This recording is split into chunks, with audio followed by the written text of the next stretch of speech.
Hello. So today's video is a little bit different. I'm not fixing anything. I'm not repairing any old retro kit. I've just recabled and tidied up and replaced some equipment in my rack that sits in the corner of my room, in my man cave slash shed slash home office in my garden.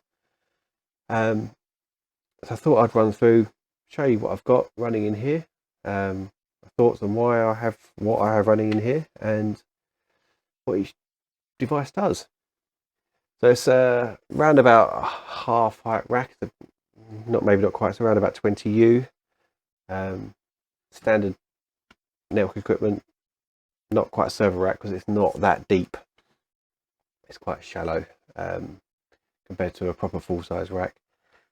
But yeah, I've got a fair few bits in here, so let's have a little bit closer look and I'll talk you through each of the things. So first of all is networking. So there's a few things in here, obviously need networking, and I've got around about 12 ports I think in my shed here that all come back to here. I've got a pair of switches, the Juniper EX2200C switches. I've chopped and changed what I've been using for switches over time, but this is what I'm currently using. So these are actually fanless PoE, 1 gig, about 12 ports or so.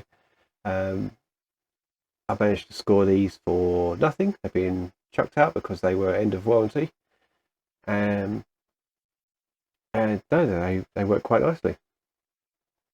I've only got ears for one of them, so one of them is rack mounted, the other one just sits on top, and everything's patched into these.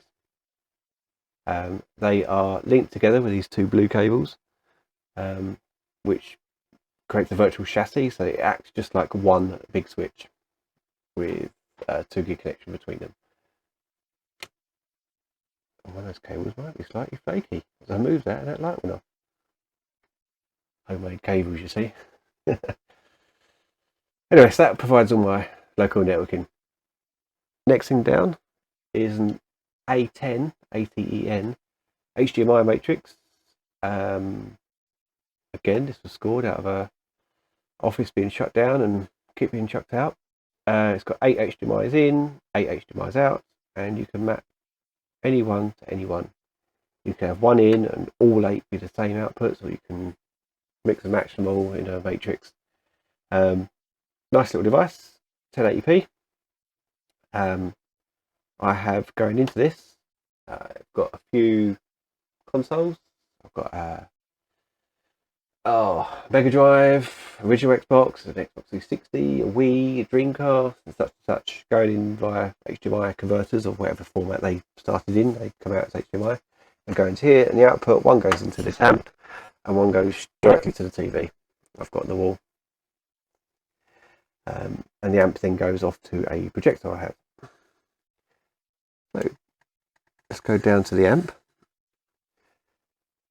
Pretty old, but brilliant. I absolutely love this amp. It's a Onkyo TX-NR616. It's quite a classic from about good 8-9 years ago, I think it must be now. It's brilliant. It's a technically 4K pass-through, but it doesn't really work. It's a 1080p amp. It's got loads of inputs, 2 outputs.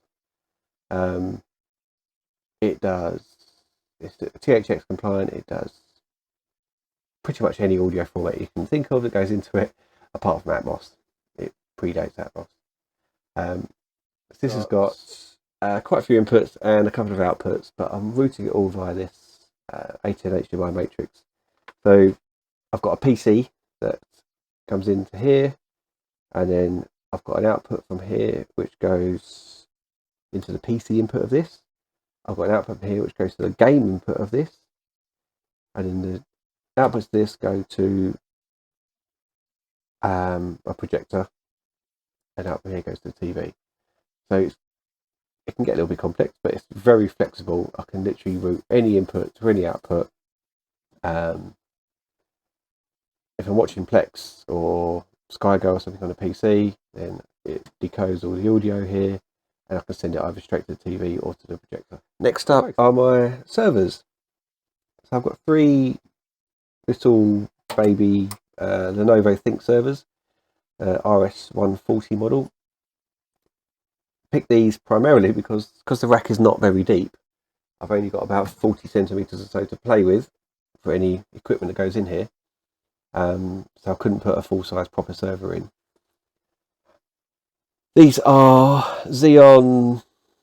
Oh, it's quite a low basic model. It's a 4-core, non-hyper-threaded, around about 3 gigahertz, 32 gig in each. They've each got an SSD of a 250 odd gig SSD, and they've each got a 4 terabyte spinning disk. These are running Nutanix Community Edition. Each one has got a pair of Ethernets going up to the switch. It's just these orange ones up here. So I've got 2 gig into each of these nodes. So it's a, say, runs Nutanix. It's a hyper-converged server infrastructure. So I'm running half a dozen or so VMs across these. I can move them about and act as a cluster. I run things like a domain controller, mouse server, Plex server, a few bits and bobs on there. Next one down is a little HP mini PC here. It's an Elite Desk micro PC, i7, probably 4th or 5th generation.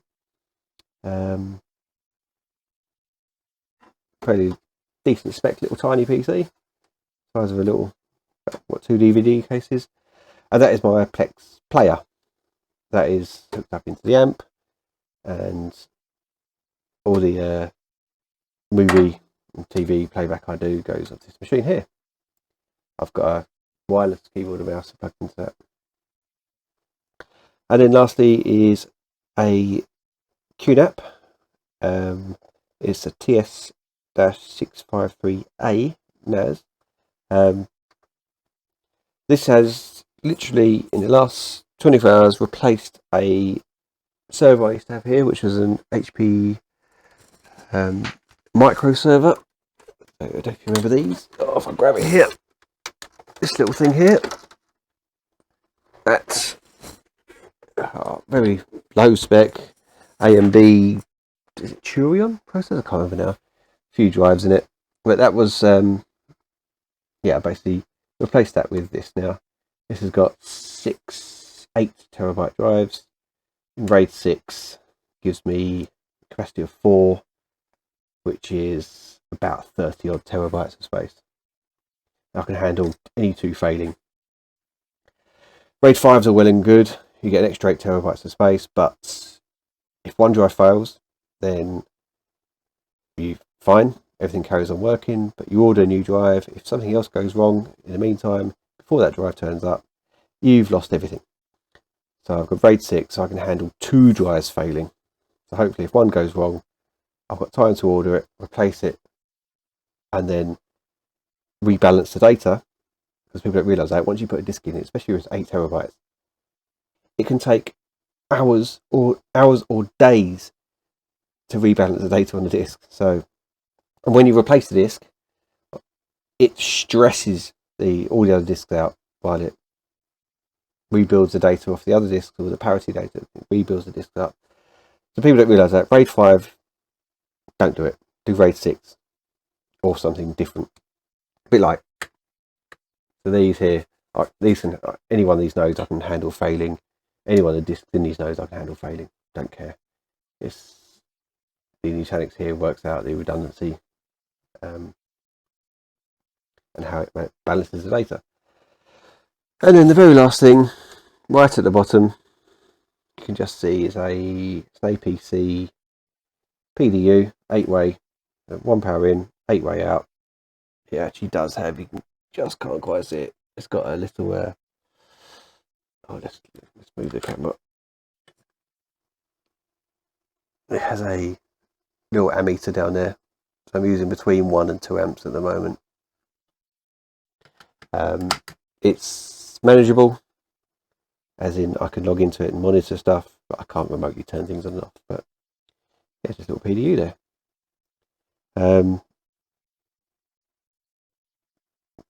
Right at the back is a little bit of mess of cables. The power cables are just they're not particularly tidy. I also have a pair of cables here going to the QNAP. So the QNAP is also using LACP bonding on the ports to get 2 gig connection down to the QNAP. It does mean that 2 gig is fair speed. If I could even map drives from the Nutanix VMs over iSCSI down to the QNAP if I wanted to.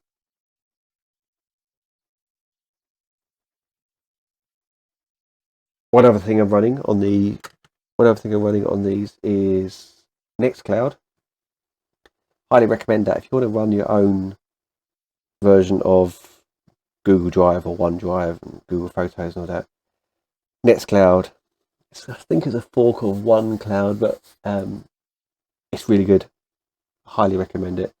All collaboration tools, everything built in, and basically it means that I can run my own cloud service here, and I get my own equivalent to Google Photos and the Google Drive and all of that. So I'm quite self-sufficient here.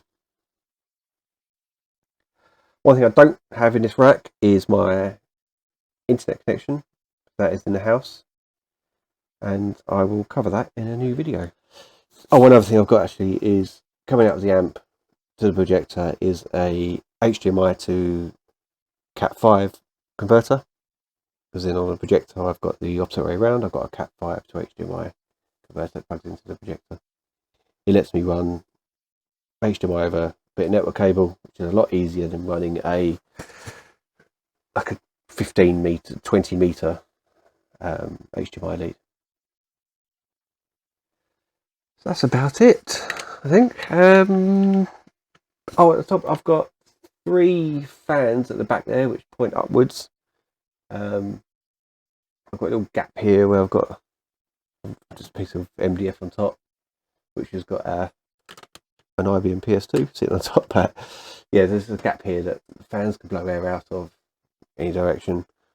They're temperature sensing fans, so they ramp right down. Now you can tell it's pretty quiet, considering I've got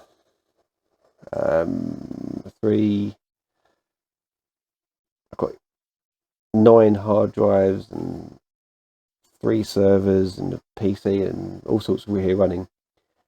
And high at summer, when it's 30 odd degrees outside, it'll get over 30 degrees in here, and you hear these the fans in these Lenovo's, they scream, but it still works.